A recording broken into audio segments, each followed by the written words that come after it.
Dan kami ajak Anda juga untuk menyimak beberapa agenda ekonomi, pemirsa, diantaranya dari Singapura, neraca perdagangan Singapura, dari China, harga rumah China year on year dan di bulan April, dari China, produksi industri China year on year dan di bulan April, serta penjualan retail China year on year dan di bulan April, juga tingkat pengangguran Tiongkok di bulan April, dan ada PDB Hong Kong, quarter on quarter dan atau triwulan pertama, pemirsa ya.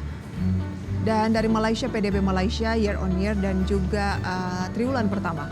Dari Eropa, pemirsa, ada IHK inti month on month dan di bulan April. Dari agenda ekonomi kita ke agenda emiten. IMPC RUPS, berikut juga WG, PRAY, CMRY pembagian pembayaran dividen tunai, TPIA, KUM dividen tunai, Jasa Marga juga KUM dividen tunai, Antam KUM dividen tunai, PTBA KUM dividen tunai, dan beberapa informasi emiten lainnya seperti Indi, DPS dividen tunai. Update dari Bursa Asia yang mungkin bisa menjadi cerminan pembukaan perdagangan di awal pekan ini di Bursa Efek Indonesia. Kita lihat, pemirsa, ada Nikkei Jepang yang juga melambung 1,27%, Straits Times Singapura agak stagnan 0,01%, Kospi naik 1,09%, dan Hang Seng Hong Kong naik 0,53%.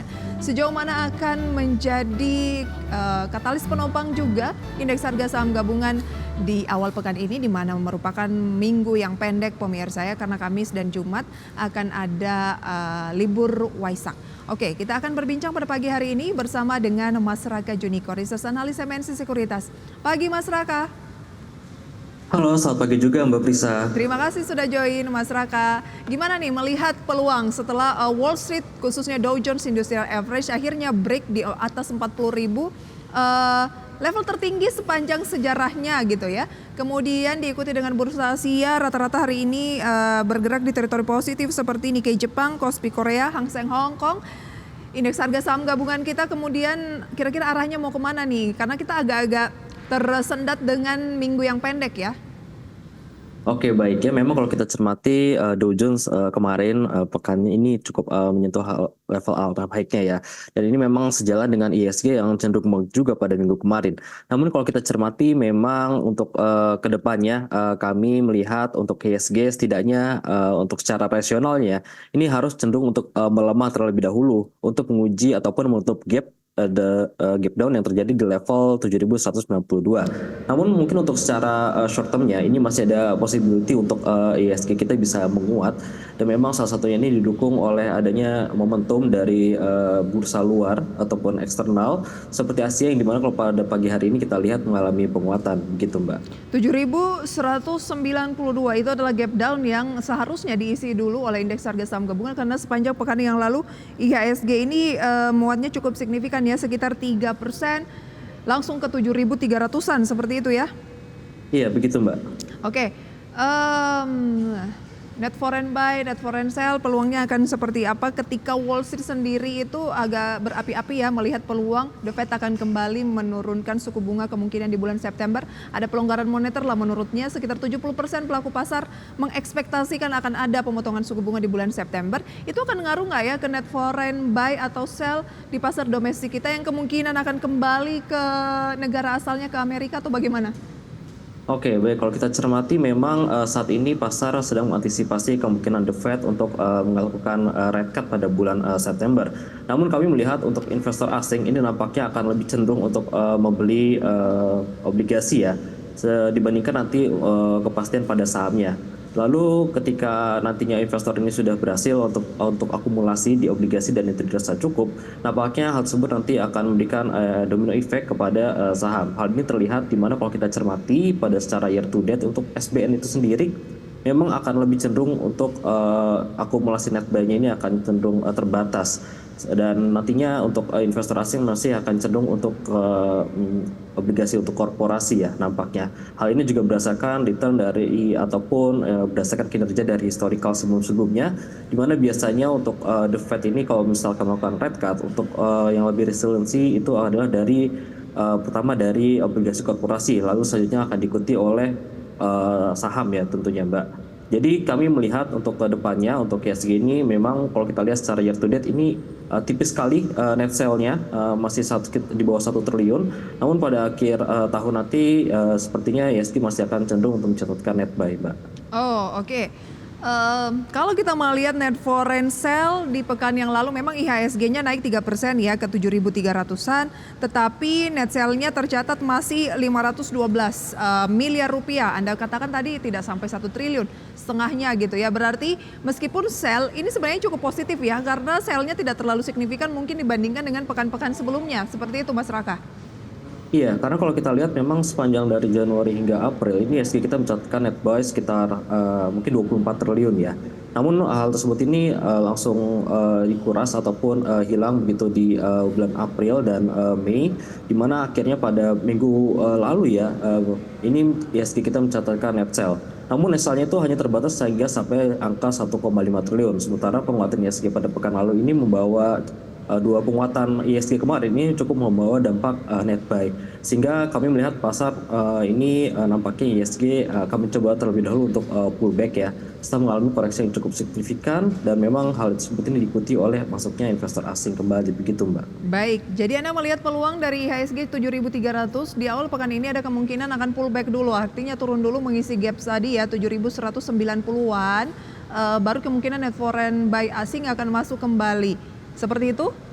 Iya, kalau saya melihatnya untuk secara jangka pendeknya, nampaknya IHSG kita akan mencoba terlebih dahulu untuk menguat, mencoba untuk price in terhadap kenaikan dari Wall Street kemarin dan juga bursa Asia pada pagi hari ini, ditambah dengan momentum dari China, yang dimana China baru saja tadi pagi ini dia menahan untuk interest loan-nya. Namun kalau kita lihat dan secara rasional ini nampaknya IHSG memang harus terkoreksi terlebih dahulu. Namun ini tidak signifikan, namun melainkan hanya untuk menutup gap yang terjadi di level 7.192. Oke. Jadi Begitu, ada Mbak. euforia dari Wall Street pada pagi hari ini yang kemungkinan akan masih mengangkat indeks harga saham gabungan di atas 7.300-an, 7.317 di closing akhir pekan lalu, naik dulu. Tetapi Anda tidak melihat itu akan bertahan sampai sesi closing, ada kemungkinan terjadi profit taking karena mendekati ke level gap yang harus diisi di 7.190-an, begitu?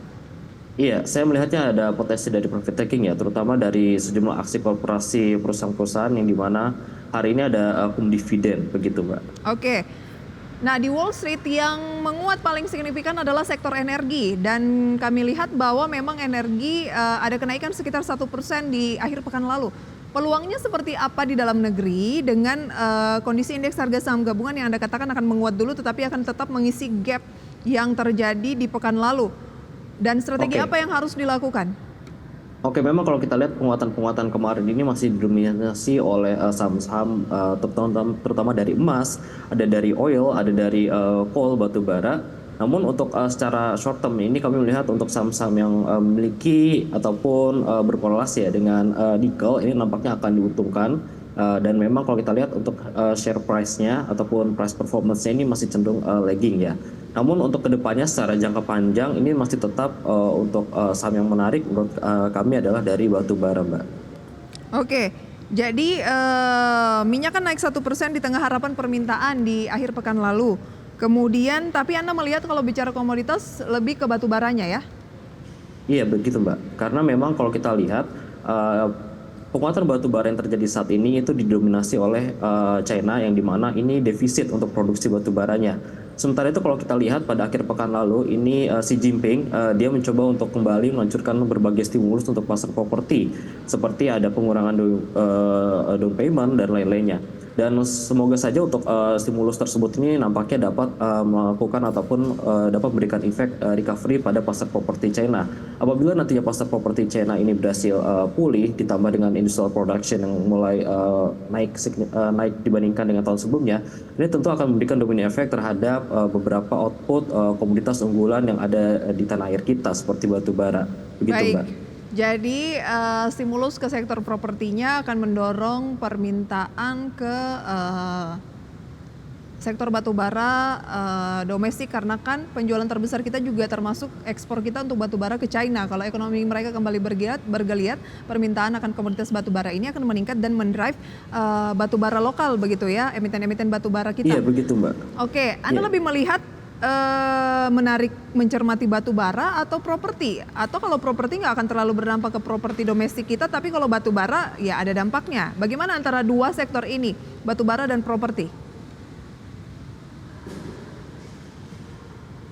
Mas Raka, masih bisa dengar Oke. suara saya? Oke, ya masih terdengar. Oke, memang kalau kita lihat untuk properti dan batu bara ya, ini memang kalau untuk batu bara nampaknya masih akan cenderung bergantung dari tren dari harga itu sendiri. Namun kalau kita lihat untuk properti di mana nampaknya sejumlah emiten-emiten properti seperti BSD, Pakuwon dan lain-lainnya, ini juga nampaknya tengah menaikkan marketing salesnya mereka. Dan memang kita lihat untuk capaian ataupun realisasi di kuartal 1 ini cukup memuaskan dan juga inline dengan ekspektasi kami. Namun nampaknya untuk lebih untuk rally itu sendiri masih kita akan fokusnya terhadap emiten-emiten coal batubara. Dan untuk second opinionnya itu bisa dilihat untuk properti, terutama kemarin seperti SMRA ini mencatatkan kenaikan yang cukup signifikan ya pada akhir pekan kemarin begitu, Mbak. Oke, Anda tidak melihat korelasi yang sangat erat ya antara stimulus properti China dengan Indonesia. Anda lebih melihat kalau di Indonesia ini mungkin didrive oleh sentimen-sentimen individualnya sendiri begitu ya. Karena pekan lalu juga emiten sektor properti sempat ada yang hari di mana sektor properti ini memimpin penguatan berturut-turut beberapa emiten begitu ya. Tapi Anda tidak melihat bahwa properti lebih menarik dibandingkan dengan batu bara. Batu bara tetap menurut Anda pilihan yang paling oke. Second pilihannya baru properti, seperti itu. Iya, jadi memang kalau kita lihat komoditas unggulan RI ini kan masih batu bara. Oke. Dan memang untuk demand-nya ini masih cukup besar ya dibandingkan dengan yang properti. Walaupun meskipun di properti itu sendiri pun ada berbagai stimulus yang saat ini terjadi. Namun kami melihat lebih untuk favorable-nya itu sendiri masih dari batu bara, Mbak. Begitu. Baik, nanti akan kita lihat rekomendasi saham pilihan Anda apa saja. Dan saya penasaran menanyakan juga soal CPO karena mendekati posisi 40.000 ringgit Malaysia ya usai jeda. Tetaplah bersama kami pemirsa dalam segmen Market Buzz.